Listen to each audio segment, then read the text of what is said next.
Hello students, आज का हमारा टॉपिक है कॉम्बिनेशन ऑफ सेल्स। इससे पहले हम सेल्स के बारे में डिस्कस कर चुके हैं। Internal resistance, EMF, terminal potential difference, ये हमने सब पढ़ लिया था। आज का हमारा टॉपिक है इनकी कॉम्बिनेशन। तो 3 तरह के कॉम्बिनेशन हम आज करेंगे। कौन कौन से हैं बेटा? सीरीज, पैरेलल कॉम्बिनेशन, और एक आप करेंगे आज mixed grouping of cell. Mixed grouping of cell, और इसके कुछ न्यूमेरिकल्स भी आप डिस्कस करेंगे। एक एक न्यूमेरिकल प्रत्येक टॉपिक का हम करेंगे। तो सबसे पहले देखिए बेटा, सीरीज कॉम्बिनेशन ऑफ सेल। थोड़ा सा अपन रिवाइज करते हैं कि सेल को हमने कैसे रिप्रेजेंट किया था। क्या होता है बेटा सेल के अंदर? हम रिप्रेजेंट करते हैं, एक सेल होता है, उसका अपना क्या होता है, एक इंटरनल रेजिस्टेंस, और सेल की जो ईएमएफ होती है उसको एप्सिलॉन से लिखते हैं, और इंटरनल रेजिस्टेंस को स्मॉल आर से, और इसके अक्रॉस जो नेट आता है लॉस के बाद उसको हम क्या बोलते हैं, इसका terminal potential difference. Terminal potential difference. तो फर्स्ट टॉपिक है आपका सीरीज कॉम्बिनेशन ऑफ सेल। हम कंसीडर कर लेते हैं हमारे पास सेल गिवंस हैं कुछ। तो मान लिया मेरे पास सेल हैं। फर्स्ट जो सेल है उसका ईएमएफ मैंने ले लिया E1, और उसका इंटरनल रेजिस्टेंस कितना ले लिया? फर्स्ट सेल का इंटरनल रेजिस्टेंस मैंने ले लिया R। इसी प्रकार ये कोई दूसरा सेल है, इस सेल का ईएमएफ मैंने क्या ले लिया? E2, इसका इंटरनल रेजिस्टेंस R2। इस प्रकार मैं कितने भी नंबर ऑफ सेल्स ले सकता हूँ। हम जनरली जो पहले ले रहे हैं 2 ही सेल का कॉम्बिनेशन ले रहे हैं। दोनों सेल किसमें है? सीरीज में। इस प्रकार कनेक्टेड है बेटा, एक का नेगेटिव दूसरे के पॉजिटिव से। एक सेल का नेगेटिव किसके साथ कनेक्टेड है? दूसरे सेल के पॉजिटिव के साथ। ये जो कॉम्बिनेशन है वो क्या कहलाता है? ये कहलाता है बेटा सीरीज कॉम्बिनेशन ऑफ सेल। एक सेल का नेगेटिव नेक्स्ट के पॉजिटिव से कनेक्टेड होता है। ठीक है, इस पॉइंट को मैं मान लेता हूँ फर्स्ट पॉइंट, और ये पॉइंट मैं मान लेता हूँ सेकेंड। ठीक है, अब हमें क्या निकालना है कॉम्बिनेशन से? आपको इस टॉपिक में करना क्या है, अगर 2 सेल हैं, दोनों सेल की ईएमएफ E1 E2 है, इंटरनल रेजिस्टेंस R1 R2 है। हमें ये देखना है कि अगर सेल को हम सीरीज में कनेक्ट करते हैं तो उनकी जो नेट ईएमएफ है उस पर क्या फ़र्क पड़ता है, और नेट जो इंटरनल रेजिस्टेंस है उस पर क्या फ़र्क पड़ता है। तो अगर इसी का मैं इक्विवेलेंट सर्किट अगर बनाऊं, तो इक्विवेलेंट सर्किट का मतलब क्या होता है? जो काम ये सेल और इंटरनल रेजिस्टेंस, मैं बात करूं ये ईएमएफ और इंटरनल रेजिस्टेंस जो काम कर रहे हैं, वही काम कोई दूसरे सेल का ईएमएफ और इंटरनल रेजिस्टेंस कर दें, तो वो जो सर्किट है वो क्या कहलाएगा? इसके इक्विवेलेंट। तो मैंने ये मान लिया कि मेरे पास एक इक्विवेलेंट सर्किट है जिसका तो इसी के इक्विवेलेंट है, जिसका नेट इंटरनल रेजिस्टेंस है R इक्विवेलेंट, और जिसकी नेट ईएमएफ है E इक्विवेलेंट, और उसी प्रकार से फर्स्ट। ये क्या हो गया बेटा? ये हो गया इसका इक्विवेलेंट सर्किट।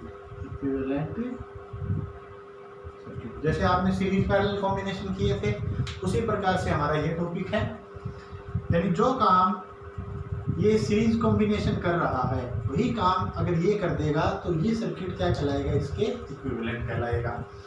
तो हमने यहाँ पर क्या करना है, नेट ईएमएफ और नेट इंटरनल रेजिस्टेंस निकालनी है। तो आपको मैंने डेफिनेशन पढ़ाई थी बेटा, ईएमएफ की डेफिनेशन क्या थी?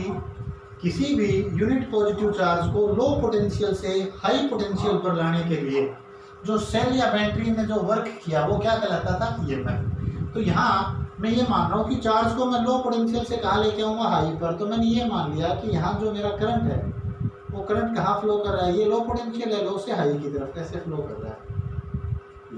ये मैंने किसकी डायरेक्शन ले ली? करंट की।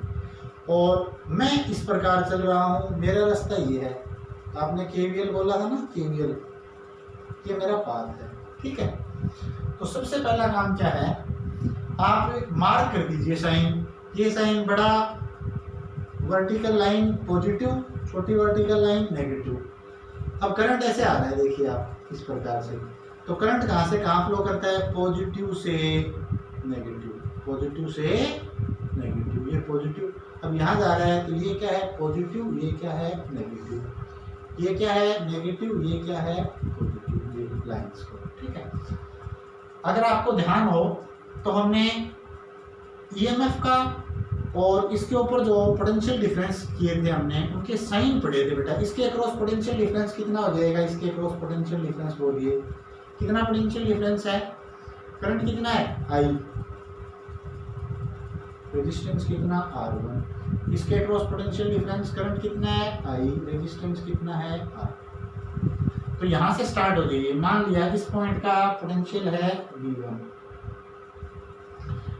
उसके बाद आपका रास्ता ये है, मैंने याद करने के लिए सिंपल बता रखा था कि जहां आप पहुंच जाते हो वो साइन ले लो। आप कहां पहुंच गए माइनस पर, तो ये ले लूंगा माइनस, क्या हो गया माइनस का E1। अब उसके बाद यहाँ आ गया, आप कहाँ पहुँच गए पॉजिटिव पर, तो आप इसको ले लो प्लस। आपको पोटेंशियल डिफरेंस देखना है, कितना पोटेंशियल डिफरेंस है आई R1। उसके बाद इसको कर लिया, उसके बाद यहाँ पहुँच गए, यहाँ ये क्या साइन है माइनस, तो ये क्या हो गया माइनस, EMF कितना है E2। ठीक है, उसके बाद यहाँ से आप पहुँच गए यहाँ, तो ये प्लस ले लूँगा, कितना पोटेंशियल डिफरेंस है आई R2। ये V1 था और यहाँ क्या इसका पोटेंशियल मान लूँगा मैं, क्या हो जाएगा V2। ठीक है, तो ये आ गया बेटा। इसको अगर मैं यूँ करूँ, ये V1 इसको इधर ले आऊँगा, V1 माइनस V2, इसको कहता हूँ मैं नेट पोटेंशियल डिफरेंस। मान लिया मैंने V1 माइनस V2 ये, तो ये साइन उधर चला जाएगा E1, ये भी उधर चला जाएगा E2, ये भी माइनस का था, ये माइनस का, ये उधर जाके क्या हो गया प्लस के, E1 प्लस E2, ये उधर जाके ये माइनस हो जाएगा, ये भी क्या हो जाएगा माइनस, माइनस का आई R1 आई R2। क्लियर है, तो ये कितना आ गया V is equal to E1 plus E2 minus I R1 plus R2। ठीक है, ये आ गया बेटा टर्मिनल पोटेंशियल डिफरेंस इनके बीच में, फर्स्ट और सेकंड के बीच में। ये सिंपल अपन ने किरचॉफ का वोल्टेज लॉ किया था ना, वहां पर मैंने ये साइन कन्वेंशन आपको बताए थे कि आप रास्ते में जैसे भी जा रहे हो उस रास्ते का लास्ट वाला साइन चूज कर लो। यहाँ से गए नेगेटिव, ये पॉजिटिव, ये नेगेटिव, ये पॉजिटिव। तो देखो पहला क्या लिया है आपने, ये E1 नेगेटिव, यहाँ से ये क्या लिया है आपने पॉजिटिव, रास्ते में जैसे भी आप जा रहे हो, ये फिर नेगेटिव, ये फिर पॉजिटिव। ठीक है, अब यहाँ लगाओ इस पॉइंट के ऊपर, क्या हो जाएगा V1, ये पोटेंशियल, प्लस से कहाँ जा रहे हो माइनस, ये करंट वैसे ही जा रहा है ना, ये इसका इक्विवेलेंट है, ये करंट भी कितना है आई, ये V1 माइनस E इक्विवेलेंट, इसका नाम क्या है E इक्विवेलेंट। ठीक है, अब ये क्या है पॉजिटिव, ये क्या है नेगेटिव, आप कहाँ जा रहे हो पॉजिटिव की तरफ, माइनस करंट कितना है आई R इक्विवेलेंट, इसका पोटेंशियल डिफरेंस कितना हो जाएगा, पोटेंशियल डिफरेंस क्या होता है I इंटू आर, आर कितना है R इक्विवेलेंट। ठीक है, इज इक्वल टू कितना हो गया, is equal to V1 minus V2 is equal to, ये पोटेंशियल डिफरेंस मैंने V मान लिया, जैसे यहाँ लिया था V1 माइनस V2 को क्या यूज किया था हमने V, इज इक्वल टू कितना हो जाएगा V1 माइनस V2 इधर ले आया मैं, तो ये प्लस का है। देखो आप कहाँ जा रहे हो, ये तो माइनस की तरफ जा रहे हो और यहाँ कहाँ बढ़ रहे हो प्लस पर, तो ये किसका आएगा प्लस का। V1 माइनस V2 आप इसी को लिखिएगा, V1 माइनस V2, ये उधर जाके क्या हो जाएगा प्लस का E इक्विवेलेंट, ये उधर जाके क्या हो जाएगा माइनस का I R इक्विवेलेंट। ठीक है, तो इसको क्या लिखूंगा V1 माइनस V2 को, ये आ गया V is equal to E equivalent minus I into R equivalent. अब आप कंपेयर कर लीजिए इक्वेशन 1 को और 2 को, कंपेयरिंग इक्वेशन 1 एंड 2। देखिए E इक्विवेलेंट कितना आ गया, ये E इक्विवेलेंट, E इक्विवेलेंट की वैल्यू कितनी आई, E equivalent is equal to E1 plus E2। R equivalent कितना आया, ये R1 plus R2। R equivalent is equal to R1 plus R2। ठीक है, क्लियर आपको। अब देखिए, अगर यहां पर n नंबर ऑफ सेल्स हो आपके पास, इफ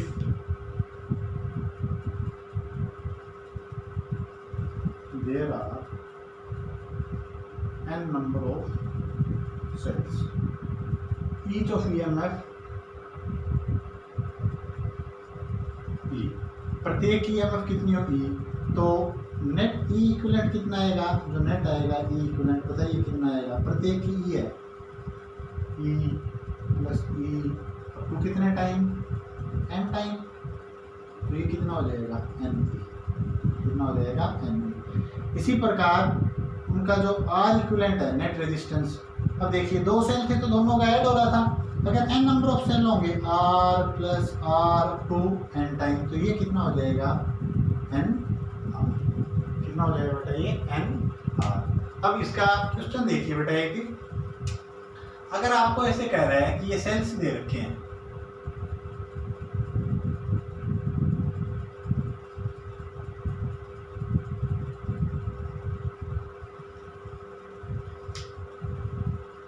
इस सेल का जो EMF है वो है 2 वोल्ट, इंटरनल रेजिस्टेंस 1 ओम, इसका 4 वोल्ट इंटरनल रेजिस्टेंस 1 ओम, और इसका है 10 वोल्ट और इंटरनल रेजिस्टेंस है 1 ओम। आपसे पूछता है E इक्विवेलेंट और R इक्विवेलेंट, ठीक है, तो बताइए कितना होगा। E इक्विवेलेंट कितना हो जाएगा, मैंने क्या बताया था, सेल की पहचान क्या बताई थी, सीरीज में जब जोड़ते थे तो सीरीज में मैंने ये बताया था प्लस किसके साथ जुड़ा हो, माइनस के साथ, जैसे यहाँ था ये था। नेगेटिव अगर किससे जुड़ा हो, सेल के नेक्स्ट के पॉजिटिव के साथ, तो वो सीरीज में है। तो यहाँ पर क्या हो जाएगा, देखो आप, ये नेगेटिव किसके साथ अटैच है, पॉजिटिव, ये नेगेटिव किसके साथ हो गया, नेगेटिव, तो अब ये दोनों ऐड ना होके क्या होंगे, सब्ट्रैक्ट होंगे। कैसे होंगे, देखो E इक्विवेलेंट कितना आ जाएगा, आप सिंपली जोड़ दीजिए, इसका EMF कितना मान लूं मैं E1, इसका E2 और इसका कितना मान लो E3, तो क्या आ जाएगा E1 plus E2। E3 plus नहीं होगा, देखो ये नेगेटिव और अगले सेल का नेगेटिव नेगेटिव के साथ कनेक्टेड है, तो इसको क्या करोगे आप, माइनस करोगे। जिन सेल्स की पोलैरिटी सेम हो, यानी नेगेटिव नेगेटिव से कनेक्टेड हो, तो वहां पर क्या करना है, आपको माइनस करना है। तो कितना हो जाएगा नेट, 2 प्लस 4 माइनस 10, कितना है नेट, 6 माइनस 10 कितने का, -4 वोल्ट का, कितने का है बेटा, -4 वोल्ट का। तो इसका जो इक्विवेलेंट बनेगा, इसका इक्विवेलेंट वो ऐसे बनेगा, यहाँ नेगेटिव यहाँ पॉजिटिव, समझ में आया। डोमिनेट, आप ये देखो डोमिनेट कौन सा सेल कर रहा है, ये वाला सेल क्या कर रहा है, इसमें ये डोमिनेट कर रहा है। तो जो फाइनल सेल की पोलैरिटी होगी ना, वो इसी प्रकार से होगी, इसका ये नेगेटिव तो नेगेटिव, ये पॉजिटिव। कितने वोल्ट का बेटा, 4 वोल्ट, ये कितने का है, 4 वोल्ट, ये क्या आ गया आपका E इक्विवेलेंट, ठीक है। अब इंटरनल रेजिस्टेंस देखिए कितना आएगा, R इक्विवेलेंट कितना आ जाएगा, R1 R2 R3, ये तो हमेशा जुड़ेंगे इंटरनल रेजिस्टेंस, तो 1 + 1 + 1 ये आ जाएगा आपका 3 ओम। तो इसका R इक्विवेलेंट कितना आ गया, 3 ओम, ये आ गया इसका, ठीक है, समझ में आया आपको। हमने क्या किया, अगर सिंपल एक ही पोलैरिटी में दिए होते, ये जैसे पॉजिटिव नेगेटिव, ये भी पॉजिटिव नेगेटिव होता, तो ये सारे जुड़ जाते, 10 4 14 2 16 16 वोल्ट हो जाता फिर, अगर इसी प्रकार से सीक्वेंस चलती तो, ठीक है बेटा। ये था आपका सीरीज कॉम्बिनेशन ऑफ सेल। इसी के अंदर एक बढ़िया इलस्ट्रेशन है जिसको हम करने जा रहे हैं, इसको नोट कीजिए बेटा, उसके बाद हम नेक्स्ट करते हैं। अब देखिए बेटा, ये क्वेश्चन देखिए, इंपॉर्टेंट इलस्ट्रेशन है आपकी। ये क्या गिवन है आपको, n नंबर ऑफ सेल्स हैं, वो कनेक्टेड है सीरीज के अंदर। सीरीज का मैंने अभी बताया था, सीरीज का मतलब क्या होता है, एक सेल का नेगेटिव आगे वाले सेल के किससे कनेक्टेड है, पॉजिटिव से। negative of one cell to the positive of other cell. Then find the equivalent EMF and internal resistance. अगर ऐसा कर दूं मैं कि पहले कितने सेल्स थे, m नंबर ऑफ सेल्स थे, अगर मैं ये कर दूं कि m नंबर ऑफ सेल की, then m number of cells are connected in reverse order. मैंने क्या कर दिया, टोटल कितने नंबर ऑफ सेल्स थे मेरे पास, n में से मैंने क्या किया, m नंबर ऑफ सेल की पोलैरिटी को क्या कर दिया, रिवर्स कर दिया। रिवर्स का मतलब समझ रहे हो, जैसे ये था, ये नेगेटिव पॉजिटिव फिर नेगेटिव पॉजिटिव, ये टोटल कितनी संख्या थी, n। मैंने क्या दिया, n में से m नंबर ऑफ सेल ऐसे लिए जिसको मैंने ऐसे कर दिया कि जैसे नेगेटिव पॉजिटिव से था उसकी बजाय मैंने ऐसे कर दिया नेगेटिव नेगेटिव से, अपोजिट ऑर्डर कर दिया मैंने। समझ में आया? जैसे पीछे का एग्जांपल लिया था हमने इस प्रकार कर दिए, m नंबर ऑफ सेल के साथ मैंने ऐसा कर दिया, पहले ये थे फिर मैंने ऐसा कर दिया। इसका नेगेटिव किसके साथ हो गया, इसके नेगेटिव। ऐसे कितने सेल लिए हैं, m number of cell, m number of cells ऐसे लिख दिए। तो कहता है अगर ऐसा कर दूं तो जो बचे हुए सेल आएंगे उनका इक्विवेलेंट ईएमएफ बताइए और साथ में क्या बताइए, इक्विवेलेंट इंटरनल रेजिस्टेंस। ये क्वेश्चन है बेटा। तो पहले मैं m की बजाय क्या कर लेता हूँ, एक एग्जांपल देखिए बेटा। लेट पहले कितने नंबर ऑफ सेल थे, 5 सेल्स। कितने सेल लिए मैंने, 5। 5 के 5 सेल हैं और मैं ये मान लेता हूँ कि 500 सेल का ईएमएफ ई है। कितना है बेटा, ई। ईएमएफ कितना है, E. Let each cell of EMF E, ये मान लीजिए आप। लेट इसके अंदर जो n सेल्स हैं आपको ये गिवन है, ईच ऑफ ईएमएफ ई, प्रत्येक का ईएमएफ कितना गिवन है, ई। तो ये 5 सेल हो गए बेटा। अब 500 सेल का ईएमएफ कितना होगा बताइए, ईएमएफ ऑफ 5 सेल कितना आ जाएगा, 5e। अगर ये एक ही इस प्रकार के ऑर्डर में होते जैसे यहाँ दिखाया था, एक सेल का नेगेटिव आगे के पॉजिटिव से होता तो सबका ईएमएफ कितना आना था, E plus E plus E plus E plus E, 5e। ठीक है। अब क्या कह रहा है कि उनमें से मैंने m नंबर ऑफ सेल के टर्मिनल क्या कर दिए, रिवर्स कर दिए। तो मान लेता हूँ यहाँ m कह रहा है, m की बजाय मैंने कितने सेल्स के कर दिए, मैंने 2 सेल क्या कर दिए, मैंने रिवर्स कर दिए बेटा। कितने सेल रिवर्स कर दिए, 2। तो पहले ईएमएफ कितना था, 5e। अब मैंने 2 का रिवर्स कर दिया। अब आप इसको समझिए बेटा एग्जांपल से, टोटल कितने थे, 5। मैंने 2 का रिवर्स कर दिया तो बचे कितने, भी 2 के तो अपोजिट हो गए। अब 2 के अपोजिट हो गए तो इनको तो काउंट ही नहीं करना, जैसे मैंने मान लिया ये दोनों सेल के अपोजिट हो गए। ठीक है। तो बचे कितने, 3e। तो अब आप ये देखिए कितने बचे, 3e।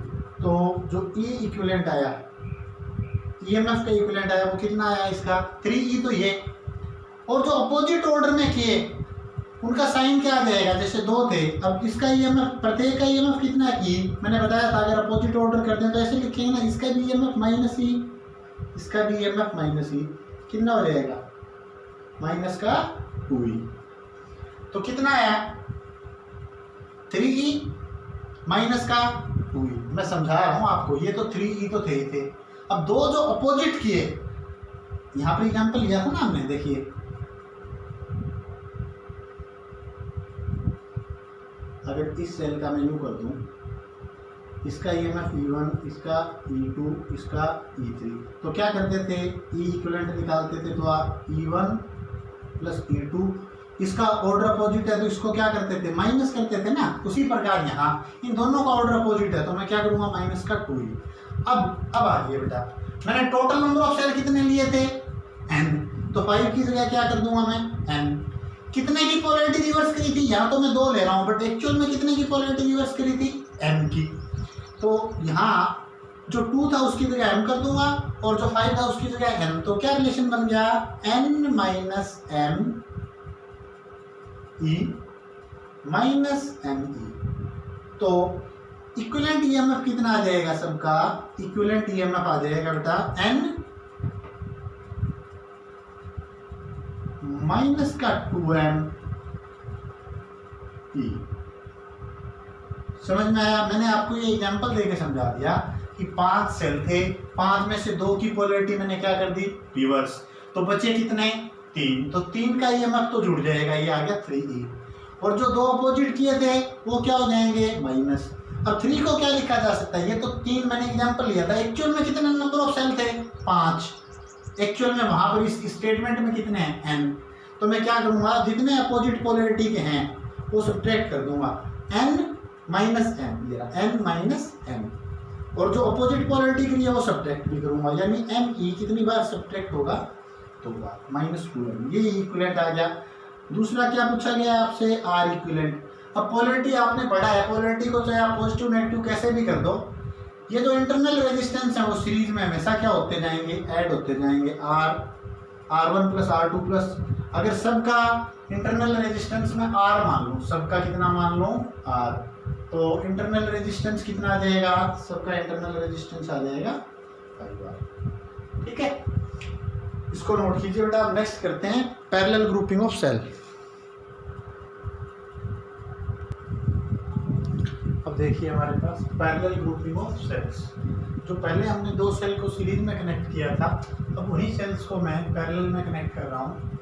मैंने पहले इसलिए लिख दिया बेटा, पहले वाले में टाइम काफ़ी ज़्यादा लग गया था। तो देखिए हम इसको एक्सप्लेन करते हैं। उसी तरह से अब हमारे पास 2 सेल हैं, EMF E1 और दूसरे का EMF है E2। इनको जब हम पैरेलल में कनेक्ट करेंगे, पैरेलल का मतलब क्या है? दोनों सेल के पॉजिटिव आपस में कनेक्टेड होंगे, पॉजिटिव पॉजिटिव के साथ और नेगेटिव नेगेटिव के साथ। पहले क्या था? सीरीज में ऐसे था, सीरीज में जब करते थे तो एक सेल का नेगेटिव आगे वाले के किसके साथ कनेक्ट होता था? पॉजिटिव के साथ। तो ये 2 सेल ले लिए, इंटरनल रेजिस्टेंस R1, इसका R2। ये पैरेलल में मैंने कनेक्ट कर दिए हैं, पैरेलल में जैसे पॉजिटिव पॉजिटिव से और नेगेटिव नेगेटिव से। ठीक है, अब फिर वही जो काम ये दोनों सेल कर रहे हैं, जिसका EMF E1 और E2 है, वही काम एक अकेला सेल अगर कर दे तो वो सेल क्या कहलाएगा? इन दोनों के इक्विवेलेंट। तो मैंने 2 डायग्राम बनाए हैं, 2 सेल, और एक मैंने बनाया है इन दोनों के इक्विवेलेंट। यानी एक सेल है जिसका EMF है E इक्विवेलेंट और इंटरनल रेजिस्टेंस है R इक्विवेलेंट। ठीक है, अब इनका जो इक्विवेलेंट EMF निकालते हैं वो ये आता है बेटा, और इंटरनल रेजिस्टेंस जो आता है इक्विवेलेंट का वो ये आता है। अब हमें ये ड्राइव करके दिखाना है। ठीक है, ये किस प्रकार से आता है? तो उसी प्रकार से EMF की डेफिनेशन क्या होती है? हम क्या करते हैं? लो पोटेंशियल से हाई पोटेंशियल के ऊपर किसी यूनिट पॉजिटिव चार्ज को लेकर आते हैं। तो मैंने मान लिया कि मैं यहाँ से किसी चार्ज को लेकर चला। चार्ज को लेकर चलने का मतलब करंट, चार्ज चल रहा है तो करंट प्रोड्यूस होगा। यहाँ से करंट आ रहा है I1, यहाँ से करंट आ रहा है I2। टोटल करंट कितना है यहाँ पर? I। यहाँ पर भी टोटल करंट कितना है? I। जैसे यहाँ से ये I1 आएगा और ये कितना है? ठीक है, तो फिर मैंने दोनों में पाथ चूज कर लिया। मैं कहाँ से कहाँ जा रहा हूँ? पहले इसमें तो यहाँ से जा रहा हूँ A B C D E, ये पाथ हो गया मेरा ऐसे, इस पाथ के लोग। ठीक है, ये हो गया मेरा पाथ। तो मैंने किरचॉफ का वोल्टेज लॉ लगाना सिखा रखा है आपको। तो सबसे पहले long path A B C D E, इसके लॉन्ग में चलता हूँ। तो आप मार्क कर दीजिए, बड़े वाले डंडे पर पॉजिटिव, छोटे पर नेगेटिव। अब ये करंट यहाँ से यहाँ फ्लो कर रहा है, ये करंट की डायरेक्शन है। Current flow from high potential to low, high to low, ऐसे फ्लो कर रहा है। इसी प्रकार ये पॉजिटिव, ये नेगेटिव, करंट यहाँ फ्लो कर रहा है तो ये पॉजिटिव, ये नेगेटिव। चलिए ए पर, ए पॉइंट का पोटेंशियल फर्स्ट मानना है मैंने इसको, इसका मान लिया V1। यहाँ से गए आप पॉजिटिव से कहाँ जा रहे हो? नेगेटिव पर, तो मैंने क्या ले लिया? -V1। मैं याद करने के लिए ऐसे बताता हूँ, जहाँ पहुँच रहे हो वो साइन ले दो। फिर उसके बाद आप यहाँ पहुँच रहे हो, यहाँ ये साइन क्या है? पॉजिटिव, तो मैंने इसको ले लिया पॉजिटिव। इसके अक्रॉस पोटेंशियल डिफरेंस कितना होगा? करंट आ रहा है I1, रेजिस्टेंस है R1, I1 R1। यहाँ आ गया आप, ये हो गया पोटेंशियल, इस पॉइंट का मैंने मान लिया V2। क्या मान लिया? Potential V2। ठीक है, आइए दोबारा से क्या हो जाएगा? V1 minus V2 is equal to, इसको उधर लेके जाएंगे E1, ये उधर जाएगा ये माइनस का, माइनस I1 R1। दोनों का जो पोटेंशियल डिफरेंस है उसको मैंने V मान लिया, V is equal to E1 minus I1 R1। अब आपको क्या निकालना है, I1 और I2 निकालने हैं टोटल। I1 कितना आ गया, इस I1 को, इस पूरे वेक्टर को उठा के इधर ले आया मैं, तो ये यहाँ चला जाएगा और ये यहाँ आ जाएगा, तो क्या हो जाएगा E1 माइनस V, और जो इसके साथ मल्टीप्लाई में ये डिवाइड में आ जाएगा। आगे समझ में, E1 माइनस V और इसके साथ जो मल्टीप्लाई में वो डिवाइड में, ये आ गया I1, क्या आ गया बेटा ये I1। ठीक है, अब I2 निकालना है तो दूसरे पाथ पर आ जाइए, AFGDE, AFGDE। ठीक है, यहाँ से चले V1 minus E2 minus I2 R2, minus नहीं प्लस, कहाँ पहुँच रहे हो, प्लस पर, plus I2 R2 is equal to V2। फिर इसको इधर ले आइए, V1 माइनस V2, ये उधर चला जाएगा तो ये प्लस का ये माइनस का, क्लियर। इसको मान लिया V is equal to E2 minus I2 R2। इस वाले फैक्टर को यहाँ ले आइए, इसको यहाँ ले जाइए, तो क्या हो जाएगा E2 माइनस V, ये इधर आ जाएगा I2 R2, R2 डिवाइड में चला गया, ये किसकी वैल्यू आ गई, I2 की। आपको टोटल करंट निकालना है, टोटल करंट कितने डिवाइड में हुआ, I1 और I2 में। ये यहाँ से देखिए I1 और I2 जाके कितना बना रहा है, I, तो I कितना हो जाएगा, I is equal to I1 plus I2। I1 की वैल्यू पुट कर दी मैंने, E1 minus V upon R1, I2 की value E2 minus V upon R2, ये वैल्यू पुट कर दी। अब मैंने क्या किया, इनको अलग कर दिया, E1 R1 E2 R2, E1 R1 plus E2 R2 minus V R1 minus V R2, तो V को मैंने कॉमन ले लिया, 1 by R1 plus 1 by R2, minus में बाहर लेके आया था। ठीक है, अब इस वाले फैक्टर को इधर ले गया मैं, इस वाले फैक्टर को यहाँ ले आया, तो ये I यहाँ चला जाएगा। ठीक है, तो क्या हो गया, V into 1 by R1 plus 1 by R2, आगे इधर ये I इधर चला जाएगा, माइनस का I, ये है it is E1 R1 plus E2 R2। Clear है, अब V चाहिए, तो ये चीज़ जो इसके साथ मल्टीप्लाई में है वो कहाँ आ जाएगी, डिवाइड में, तो V is equal to E1 R1 plus E2 R2, इस सारे के डिवाइड में क्या आ गया, 1 by R1 plus 1 by R2, ये क्या है माइनस का I, इसके डिवाइड में आ जाएगा 1 by R1 plus 1 by R2। बोलो क्लियर है। अब देखिए, अगर इसका मैं EMF का इक्वेशन लिखूं तो आप लिख सकते हो, अगर लिखना चाहो तो उसी प्रकार से पाथ बनाकर, इसका पोटेंशियल V1, इसका E equivalent, R equivalent, current कितना जा रहा है, टोटल करंट मैंने I मान लिया, तो कितना हो जाएगा V1, यहाँ से यहाँ गए माइनस E इक्विवेलेंट, आप प्लस से कहाँ जा रहे हो, माइनस पर, और यहाँ क्या है, करंट पॉजिटिव से कहाँ चल रहा है, नेगेटिव, तो आप जा रहे हो नेगेटिव से पॉजिटिव, कितना आ गया, प्लस का I R इक्विवेलेंट। ठीक है, I R equivalent is equal to कितना आ जाएगा, V2, तो क्या आ गया, V1 minus V2 is equal to, ये इधर ले आया, ये इधर जाके क्या हो जाएगा, प्लस का E equivalent minus I R equivalent, इसको क्या मानना है मैंने, V, तो V is equal to E equivalent minus I R equivalent, ये लिखा मैंने, देखो V is equal to E equivalent minus I R equivalent. इन दोनों को कंपेयरिंग कर दो, ये भी V है, ये भी V है, दोनों के क्रॉस पोटेंशियल डिफरेंस, तो E इक्विवेलेंट कितना आ जाएगा, देखिए E इक्विवेलेंट की वैल्यू कितनी आ गई, E इक्विवेलेंट आपके पास आ गया E1 R1 plus E2 R2 divide by 1 by R1 plus 1 by R2। ठीक है, ये वाला ये इक्विवेलेंट हो गया। I को छोड़ दो, R इक्विवेलेंट कितना आ जाएगा बताइए, R इक्विवेलेंट आ गया, अगर मैं बात करूँ R इक्विवेलेंट की, कितना आया, 1 divide by 1 by R1 plus 1 by R2। अगर उल्टा करूँगा, 1 बाई R इक्विवेलेंट करूँगा तो ये ऊपर चला जाएगा, तो ये 1 बाई R इक्विवेलेंट ये आ गया। क्लियर है। अब ये देखिए R इक्विवेलेंट, अगर आपके पास n नंबर ऑफ सेल्स हों, कितने सेल्स हों, इसको बेटा नोट कर लिया।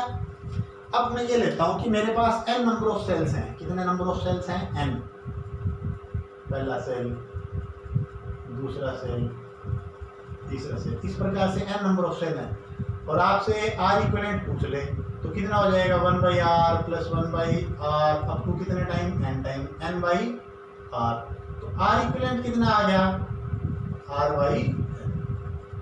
तो जितने ज़्यादा सेल आप लगाओगे पैरेलल के अंदर, उनकी रेजिस्टेंस उतनी क्या होती जाएगी, डिक्रीज। मतलब 100 रेजिस्टेंस लगाए, एक की रेजिस्टेंस 1 ओम है तो कितनी हो जाएगी 1/100, कितनी हो जाएगी बेटा 1/100। और ईएमएफ पर क्या फर्क पड़ेगा बताइए, अगर मैंने n नंबर ऑफ सेल्स को कनेक्ट किया किसके अंदर, पैरेलल के अंदर, प्रत्येक की ईएमएफ कितनी है E, तो कितनी हो जाएगी नेट ईएमएफ, यहाँ पुट कर दोगे E1/R1 प्लस E2/R2, सबकी ईएमएफ E है, ठीक है, तो कितनी आ जाएगी E इक्विवेलेंट, कितना E1 E2 up to EN, सबकी ईएमएफ कितनी ली E, तो ऊपर कितना आ जाएगा बेटा E/R1 E/R2 E/R3, तो कितना लिख लूंगा, E को बाहर लिख लूंगा, ये कितना आ जाएगा, बोलो कितने टाइम आया N/R, और नीचे रेजिस्टेंस भी कितना आया N/R, तो ये कैंसिल हो जाएगा। यानी पैरेलल के अंदर कितने भी आप सेल्स लगाओ उनकी ईएमएफ के ऊपर कोई भी इफेक्ट नहीं होगा। अगर आइडेंटिकल सेल्स हैं, किस तरह के हैं बेटा आइडेंटिकल्स, और आपने कितने भी नंबर ऑफ सेल उसमें कनेक्ट कर दिए आइडेंटिकल सेल्स, तो जो नेट ईएमएफ होगी वो किसकी इक्विवेलेंट आएगी, एक सेल की इक्विवेलेंट ही आएगी आपकी, ठीक है। अब देखिए इसके अंदर अगर मैं ऐसे कर देता हूँ क्वेश्चन, देखिए बेटा अगर मैं 3 सेल लेता हूँ, कितने सेल कंसीडर करता हूँ मैं 3 सेल्स को, और तीनों की ईएमएफ इस प्रकार कंसीडर करता हूँ मैं, जैसे पहला सेल ये है, दूसरा सेल ऐसे है,